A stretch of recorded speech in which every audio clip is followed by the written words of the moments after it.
अन्नदाता अन्नदाता।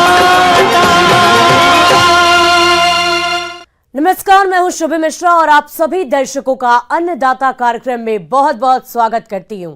देश के हर व्यक्ति के जीवन में किसानों का अहम योगदान है, क्योंकि किसान ही हमारे लिए अन्न को उपजाते हैं और देश के हर व्यक्ति को खाना प्रदान करते हैं, और इसीलिए उन्हें अन्नदाता भी कहा जाता है। और ऐसे ही किसानों को खेती बाड़ी की नई तकनीकी जानकारी देने की कोशिश हम करते हैं। तो चलिए कार्यक्रम की शुरुआत करने से पहले देखते हैं क्या है आज के अन्नदाता में खास। गर्मी के मौसम में तिल की खेती से कमाए लाभ।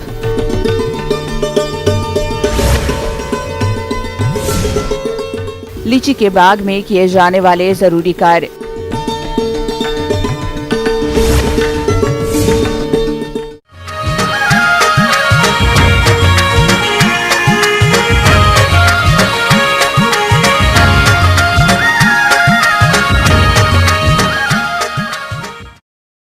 प्रदेश में तिल की खेती जायद मौसम में काफी क्षेत्र पर की जाती है। जो किसान भाई इसकी बुआई अभी तक नहीं कर पाए हैं तो वह इसकी बुआई जल्द से जल्द कर दे।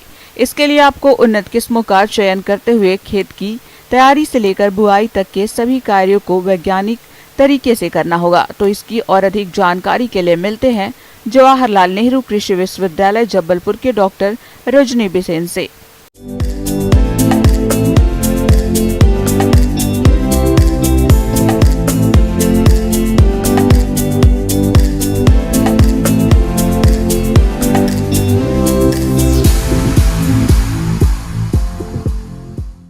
सबसे पहले तो ये कि तिल क्यों लगाए किसान, तिल की क्या महत्वता है और हम तिल की तरफ क्यों जा रहे हैं। तो सबसे पहले मैं आपको ये बताना चाहती हूँ कि तिल अगर देखा जाए तो तिल और ग्राउंडनट जो है, मूंगफली की जो फसल है, इसका जो तेल है, यही दोनों मिला के लगभग 80% जो हम एक्सपोर्ट करते हैं उसकी वैल्यू इन्हीं दोनों तेलों से पाई जाती है।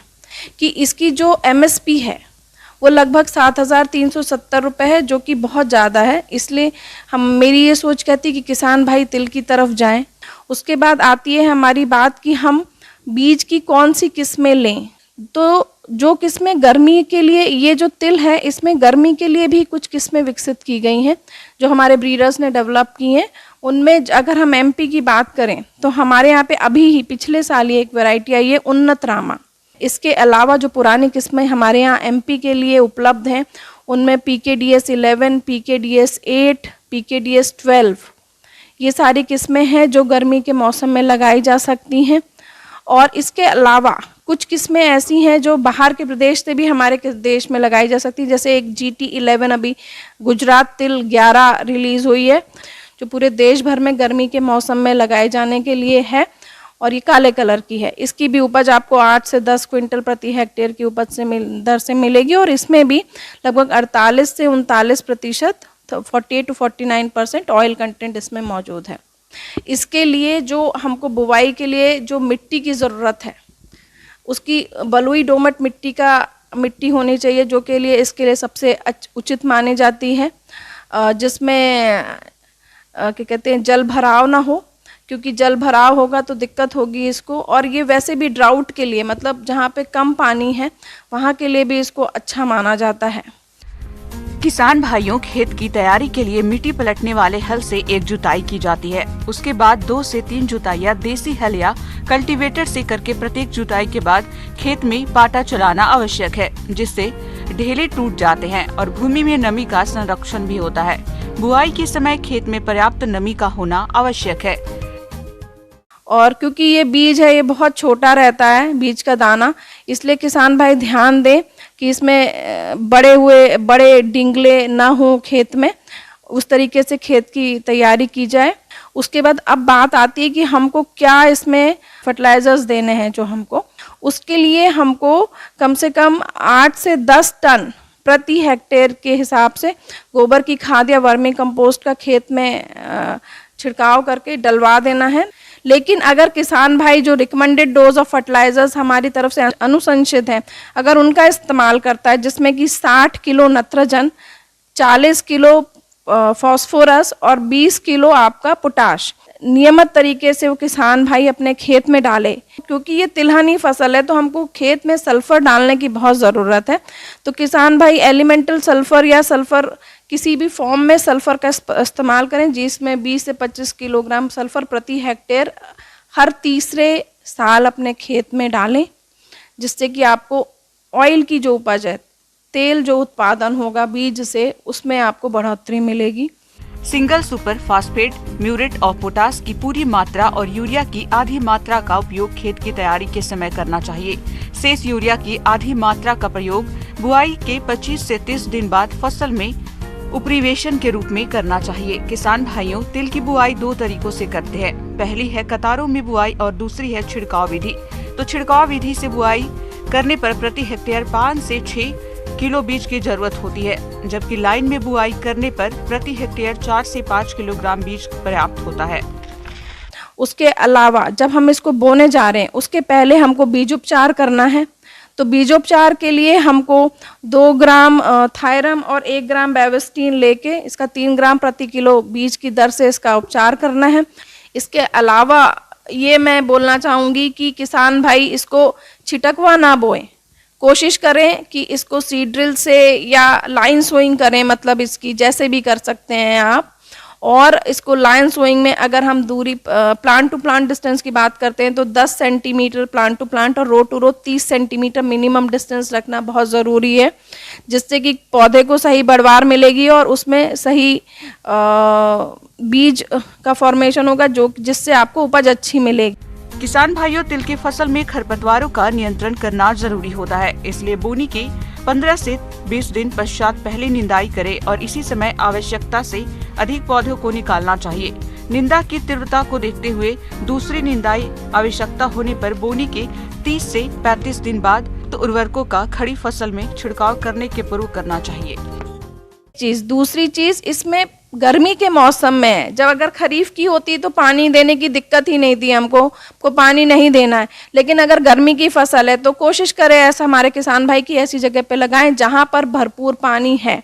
कम से कम 4 से 5 पानी इसको देना आवश्यक है।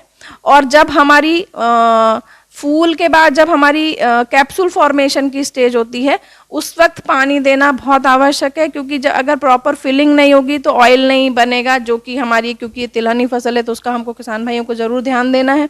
दूसरी चीज़, जब हम बोनी कर रहे हैं उसके तुरंत बाद हमको इसमें पानी देने की बहुत ज़रूरत है, क्योंकि तिल जो है इसमें तेल होता है, ये मिठास होती है। तो अगर हमने पानी नहीं दिया तो चींटियां जो हैं हमारे खेत से तिल का बीज उठा के ले जाएंगी और हमको पता भी नहीं चलेगा। इसलिए पानी देना, बीज बोने के जस्ट बाद इसमें पानी देना बहुत आवश्यक है। इसमें जो तिल को अगर हम सही समय पे हार्वेस्ट कर लेते हैं, फिजियोलॉजिकल मैच्योरिटी की स्टेज पे हम इसको हार्वेस्ट कर लेते हैं, तो इसमें जो झड़ने की भी समस्या है वो भी खत्म हो जाएगी और किसान भाइयों को बहुत अच्छी उपज मिलेगी, जिससे उन्हें फ़ायदा होगा। और मेरी अनुशंसा है कि हमारे किसान भाई गर्मी में तिल को लगा के एक बार तो कम से कम देखें।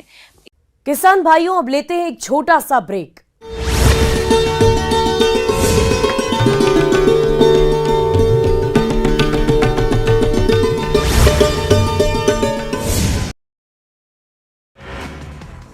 केंद्रीय गृह मंत्री अमित शाह गांधीनगर के मनसा नगर पालिका की विभिन्न विकास योजनाओं के उद्घाटन एवं शिलान्यास कार्यक्रम में हुए शामिल। वीडियो कॉन्फ्रेंसिंग के माध्यम से लिया हिस्सा। दिल्ली के मुख्यमंत्री अरविंद केजरीवाल को बड़ा झटका, गुजरात हाईकोर्ट ने 25,000 का लगाया जुर्माना। पीएम की बीए और एमए की डिग्री मांगने का है मामला। मुख्यमंत्री हेमंत बिश्वा ने गुवाहाटी में राहुल गांधी पर कसा तंज, कहा नैतिक रूप से भ्रष्ट हैं राहुल। मनमोहन सिंह की सरकार में फाड़ा था अध्यादेश, अब जब से सदस्यता गई है। मल्लिकार्जुन खड़गे कह रहे हैं कि कन्विक्टेड एमएलए की सदस्यता नहीं जानी चाहिए। देश में कोरोना की रफ्तार जारी, पिछले 6 महीने का तोड़ा रिकॉर्ड, एक्टिव केसेस 15,000 के पार।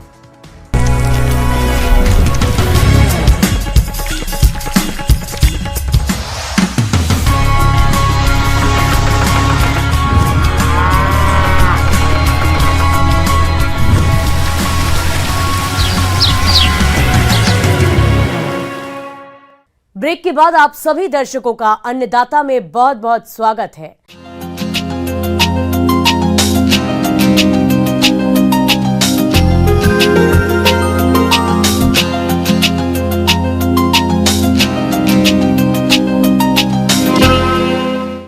मध्य प्रदेश और छत्तीसगढ़ राज्य के कुछ क्षेत्रों में किसान लीची की बागवानी करते हैं। फिलहाल लीची के बागों में फूल से फल बन रहे हैं, इसलिए लीची के बागों में इस समय कुछ कार्यों को करने की जरूरत पड़ती है। तो कौन कौन से है वो कार्य और उनको किस तरह से करना चाहिए, इसकी समस्त जानकारी के लिए हम आपकी मुलाकात करवा रहे हैं विशेषज्ञ राजेश कुमार से।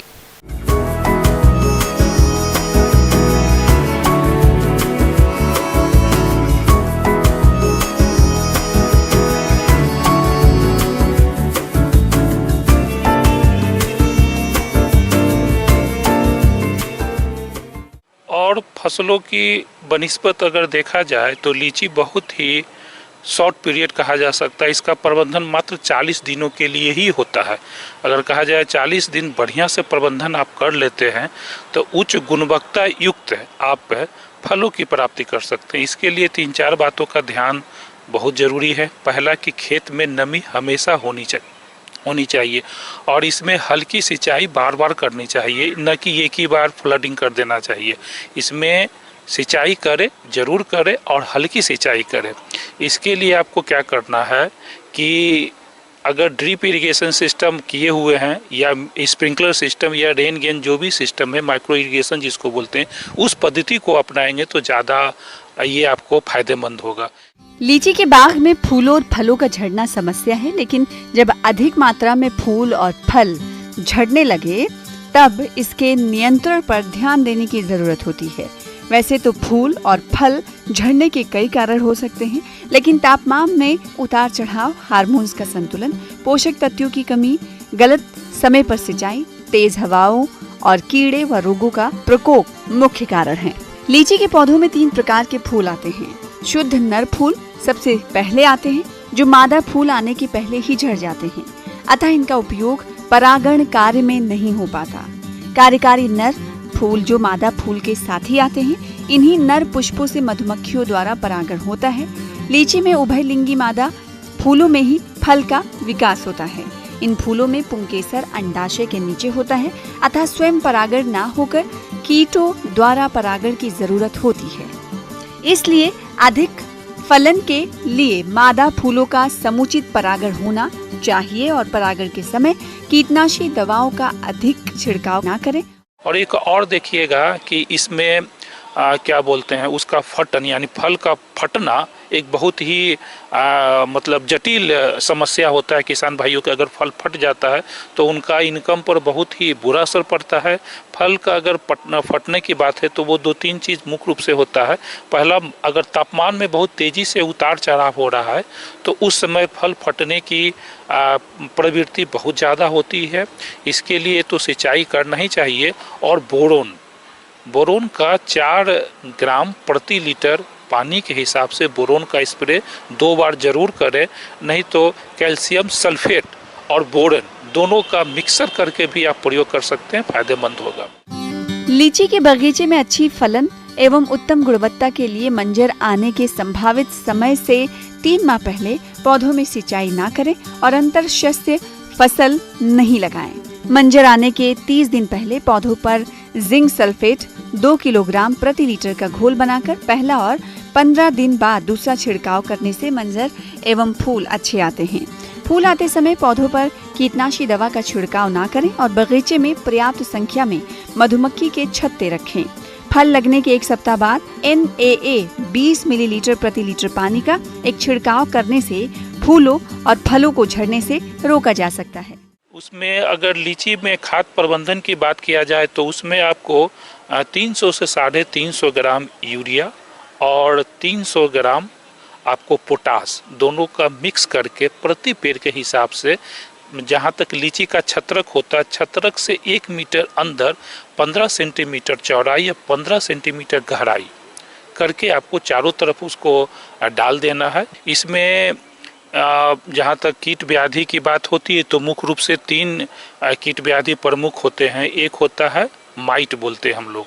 ये माइट का जब प्रकोप होता है तो इसकी पत्तियां मखमली टाइप की हो जाते हैं। शुरू में वो 1 या 2 पत्तियों के बीच देखा जाता है और जैसे जैसे इसका प्रकोप बढ़ता है पूरे पत्तियां गुच्छानुमा हो जाता है और ये मखमल के देखने लगते हैं और पूरा गुच्छा रूप में। इसका अगर रोकथाम की बात किया जाए तो डाइकोफोल नाम की एक दवा होती है जो 3 मिलीलीटर प्रति लीटर वाटर के हिसाब से इसका प्रयोग कर सकते हैं।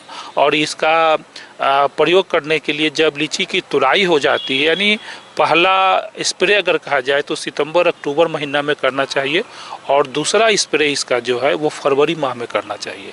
इसके अलावा देखते हैं कि लीची में सुंडी रोग बहुत ही मतलब उसका प्रकोप बहुत ज़्यादा देखने को मिलता है। इसको प्रकोप से इस सुंडी का एक खासियत क्या है कि एक फल में सिर्फ एक ही दिखते हैं, ऐसा नहीं है कि बहुत ज़्यादा दिखता है। हर लीची में एक ही वो फल में दिखेगा और इसका प्रकोप जब वर्षा आरंभ हो रही हो उस समय बहुत तेज़ी से फैलता है। तो इसके लिए आप सिस्टमेटिक इंसेक्टिसाइड का प्रयोग कर सकते हैं। आगे और भी है खेती बाड़ी से जुड़ी हुई बहुत सी रोचक जानकारियां। यहां रुकेंगे एक और छोटे से ब्रेक के लिए।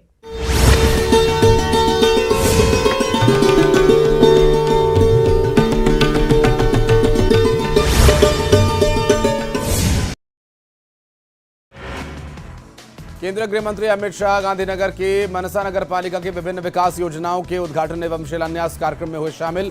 वीडियो कॉन्फ्रेंसिंग के माध्यम से लिया हिस्सा।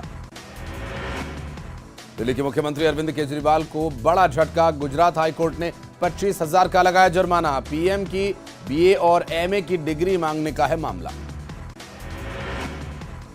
मुख्यमंत्री हेमंत बिश्वा ने गुवाहाटी में राहुल गांधी पर कसा तंज, कहा नैतिक रूप से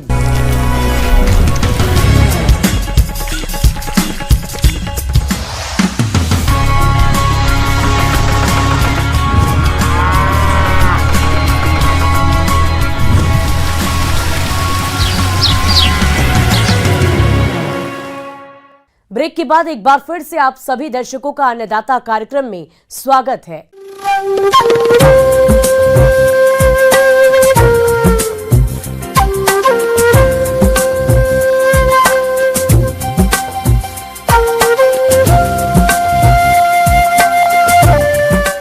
किसान भाइयों, मौसम निश्चित रूप से फसलों की सफलता या विफलता का निर्धारण करने वाला सबसे महत्वपूर्ण कारक है और इसीलिए मौसम विभाग के रिपोर्ट पर साप्ताहिक कृषि सलाह कुछ इस प्रकार है।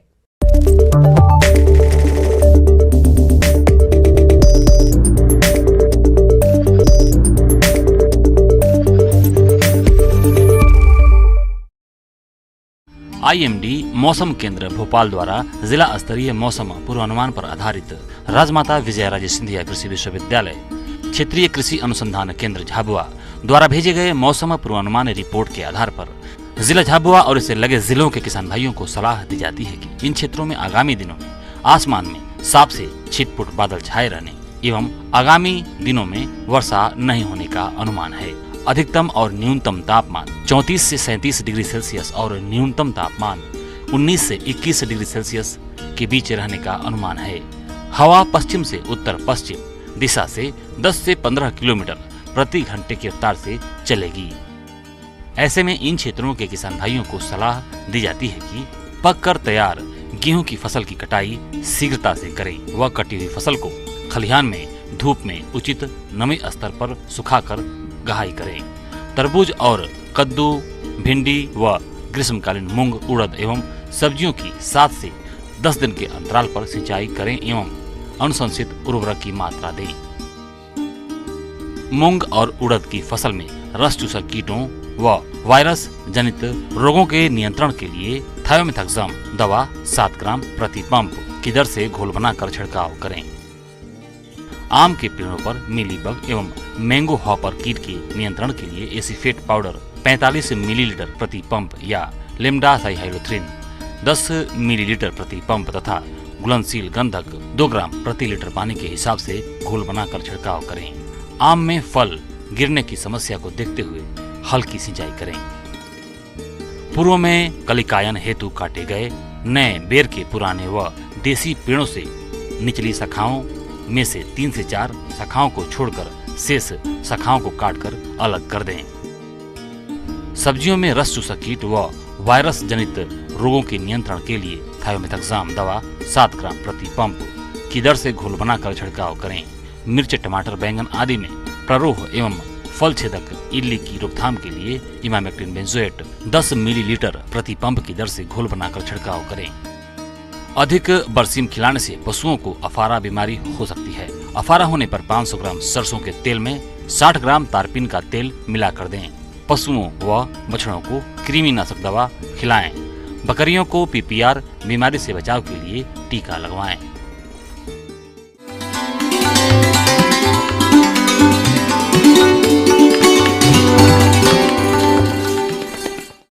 अब समय हो गया है प्रदेश के किसानों द्वारा अन्नदाता निःशुल्क फोन के माध्यम से पूछे गए समस्याओं के समाधान का। अन्नदाता निःशुल्क फोन संपर्क सेवा के माध्यम से पूछे गए प्रश्नों में से आज हमने जिस प्रश्न को कार्यक्रम में शामिल किया है उसे पूछा है ग्राम जलालगढ़, जिला दमोह के कृषक सनत कुमार ने।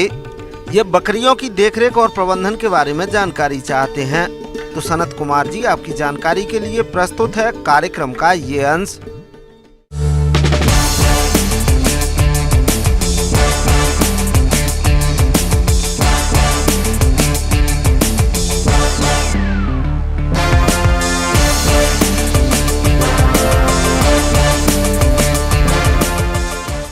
नवजात मेमनों को हमें खास ध्यान देने की आवश्यकता है। जैसे ही नवजात मेमना जन्म लेता है उसके खुर वाले भाग को साफ कर दें और अगला जो एकदम मुलायम जो खुर होता है उसको थोड़ा सा तोड़ दें और उसको बकरी के पास ही रखें। बकरी जब चाटती है तो उससे उसको अच्छी सफाई भी हो जाती है और गर्मी भी मिलती है। और ध्यान दें कि अगर इसमें अगर बकरी बच्चे को जन्म देती है तो बकरी के बच्चों 100 से 150 ml ही खीस, जो पहला खीर होता है कोलेस्ट्रम, उसको पिलाना चाहिए। 15 दिनों तक माँ का दूध ही पीने देना चाहिए। उसके बाद उसको हम नरम हरा चारा पे ला सकते हैं। अब इसी तरह से आप करते रहेंगे। 3 महीने बाद आप बकरी का जो दूध है उसको बंद कर देंगे और उसके बाद उसको एक कृमिनाशक जैसे एल्बेंडाजोल या फिर जो भी आपको मार्केट में उपलब्ध है वो करा सकते हैं। ये तो हो गई नवजात मेमनों के प्रबंधन की बात। और जो अब हम जो गर्भवती बकरी है उसके प्रबंधन में ध्यान देंगे कि साफ़ सफाई का तो ध्यान हमें सब जगह रखना है। अच्छा पानी हमें रखना है, टीकाकरण नियमित रूप से हमें कराना है। और साथ ही साथ आप देखेंगे बकरियों में जो गर्भ पालन की अवधि होती है वो 143 से 148 दिन, आप मान सकते हैं 5 महीने की होती है, जिसमें से जो 5 से 6 सप्ताह, जो अंतिम का 5 से 6 सप्ताह है, उसी में बकरी के बच्चों का अच्छा विकास होता है। 2/3 भाग जो है अंतिम के 3 सप्ताह जो बचते हैं गर्भ पालन में, उसी में उनका अच्छा विकास होता है। इस समय हमें उनको अतिरिक्त खुराक देने की आवश्यकता है और पौष्टिक आहार प्रबंधन के साथ साथ साफ सफाई को रखने से हम अच्छा जो है उसकी संतति प्राप्त कर सकते हैं और इससे हमें बकरी पालन में यथासंभव लाभ मिलेगा। फिटकरी पानी जो है ये आप साफ़ करते रहें और उसके खुर की अच्छे से साफ़ सफाई रखें और जो आवास प्रबंधन है उसको थोड़ा सा ऊंचा रखेंगे तो और को खुला रखेंगे। जाड़ों के दिनों में जैसे हम बंद कर देते हैं, इस मौसम में हमें दोनों साइड से खुला रखना है ताकि हवादार हो, तो जिससे हमें अमोनिया वगैरह की कोई भी समस्या नहीं आएगी। इस तरह से हम इसके रोगाणु, विषाणु और अन्य परजीवी का प्रबंधन कर सकते हैं। किसान भाइयों, बकरियों में होने वाली घातक बीमारियों में है PPR। ये विषाणु जनित रोग है जिससे बकरियों में अत्यधिक मृत्यु होती है। इसलिए PPR रोग को बकरियों में महामारी या बकरी प्लेग के नाम से भी जाना जाता है। ये रोग विशेषकर कम उम्र के मेमनों में और कुपोषण व परजीवियों से ग्रसित बकरियों में अधिक गंभीर एवं प्राणघातक होता है, जिससे बकरी पालन में अधिक नुकसान होता है। एक जो बहुत ही बीमारी जिसे बोलते हैं PPR जो है, जिसमें बकरी को बुखार लग जाता है, सुस्त हो जाती है, सांस की परेशानी आती है और मुंह का जब आप मुंह को खोल के देखेंगे तो मुंह में लाल चकत्ते जैसा भाग हो जाता है, बकरी को पतला दस्त भी लगता है। इसके लिए हमें किसान बंधु अभी ध्यान देने की आवश्यकता है। हमें जो भी पशु चिकित्सक हैं उनकी सलाह से समय समय पर टीकाकरण जरूर कराना चाहिए। और आप इस मुँह में अगर बकरी अभी जो है, बकरियों को इस मौसम में चाहे बकरियों में बीमारी आई हो नहीं आई हो, आप क्या कर सकते हैं, फिटकरी का पानी बना के मुंह और नाक को नियमित रूप से धो सकते हैं। 15 दिनों पे 7 दिनों पे अगर आप धोते रहेंगे। और एक और समस्या, बकरी की जो पूंछ का जो भाग होता है जिसमें बहुत सारे बाल आ जाते हैं, उसमें आप जो बकरी गर्भवती है उसका तो काट ही दें, जो अगर आप देख रहे हैं कि बाल ज़्यादा बढ़ गए हैं तो उसको भी आप समय समय पर उसको ट्रिम कर दिया करें। ट्रिम करने से आपको फ़ायदा होगा कि जो भी आपका अपसर्जित बकरियों से जो उत्सर्जित अवशिष्ट पदार्थ है वो उसमें नहीं लगेगा और उससे संक्रमण होने की समस्या नहीं रहेगी। बकरी पालक अपने पशुओं को पीपीआर जैसी घातक बीमारियों से बचाने के लिए यदि कुछ पहलुओं पर ध्यान रखें तो काफी हद तक बकरियों को इस रोग से बचा सकते हैं। यदि आपकी बकरी पीपीआर रोग से ग्रसित है तो उसे स्वस्थ बकरियों से अलग रख देना चाहिए। रोगी बकरियों का बचा हुआ चारा स्वस्थ पशु को ना खिलाएं और अगर बकरी बीमार है तो उसे चराने के लिए नहीं लेकर जाएं। पीपीआर रोग से प्रभावित पशु का इलाज योग्य पशु चिकित्सक से ही कराएं। निमोनिया जो प्लाज्मा माइकोडियम से होता है, इसमें सांस लेने में समस्या आती है। इसमें हमें ध्यान देना है कि यह जो है मुख्य रूप से आप देखेंगे कि संक्रमित पानी और संक्रमित भोजन देने से होता है। तो हमें ध्यान रखें कि पानी जो है हमेशा बकरियों को इस मौसम में आवश्यकता अनुसार जितना पानी पी सके उतना पानी पिलाएं, लेकिन पानी जो है शुद्ध होना चाहिए।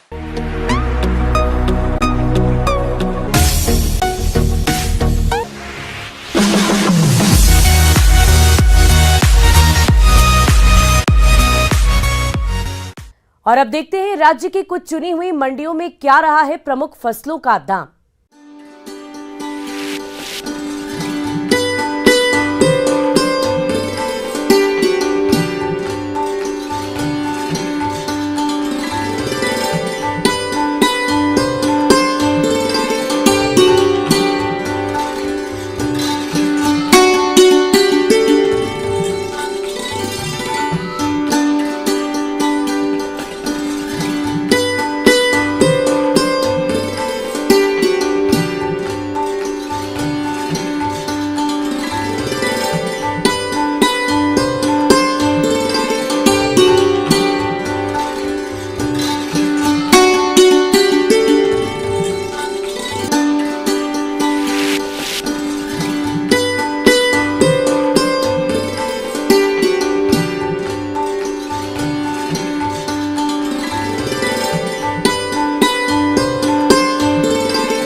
किसान भाइयों, कृषि संबंधित समस्या और सुझावों के लिए आप हमें इस पते पर संपर्क कर सकते हैं।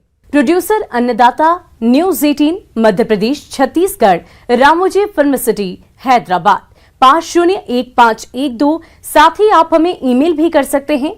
हमारा ईमेल है p18annadatamp@nw18.com। इसके अतिरिक्त आप हमें निःशुल्क हेल्पलाइन नंबर 180088926163 पर सोमवार से लेकर शनिवार सुबह 10 बजे से शाम 4 बजे के बीच संपर्क कर सकते हैं। अब समय हो रहा है आपसे विदा लेने का। कल फिर मुलाकात होगी। फिलहाल इस कार्यक्रम में अभी के लिए बस इतना ही। नमस्कार।